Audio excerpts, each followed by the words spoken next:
How to set recurring reminder on your iPhone or iPad. So on your iPhone, locate and tap on the reminder app on your device. In case it's not displayed on the home screen, just like my own, tap on the search button here, type in reminder. Now the apps come out like this, tap on it to open it. Now that you've opened it, go ahead and tap on the plus icon at the base of the screen. Once tap on the plus icon, it comes out like this. The first thing you have to add is title. Let me say my love. Now you add notes. Let me say birthday.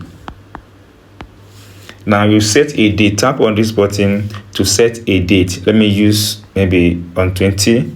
Then go ahead again and tap on time to set a time. That is, let me set 6 a.m. or 6 a.m. Now you see that time zone, looking there, go and tap on repeat. Tap on this button here.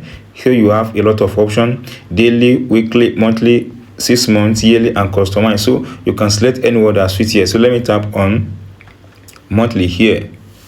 Then scroll up. Now you see that the reminder has been set on monthly. Then end repeat, never end repeat. And if you want to end repeat, you may set repeat. Then go ahead and tap on details to have more detail on this.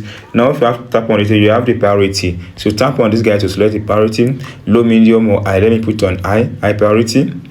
Then location, tap on location. Then here is what you need to, my current location is here. Where do you want it? My home. You can tap your home, then provide your home address and arriving. Tap on arriving here. You can see it's arriving on my home address. Now that I've set all these buttons, then go ahead and tap on back button here. Then go ahead and tap on save button. Once you've done that, guys, you'll be able to see the reminder you've set on your device, and here's the schedule, and here's also, guys, this is the simple process, guys, on how to set your current reminder on your iPhone or on your iPad. If you enjoyed this tip and have not subscribed, please subscribe for more updates like this.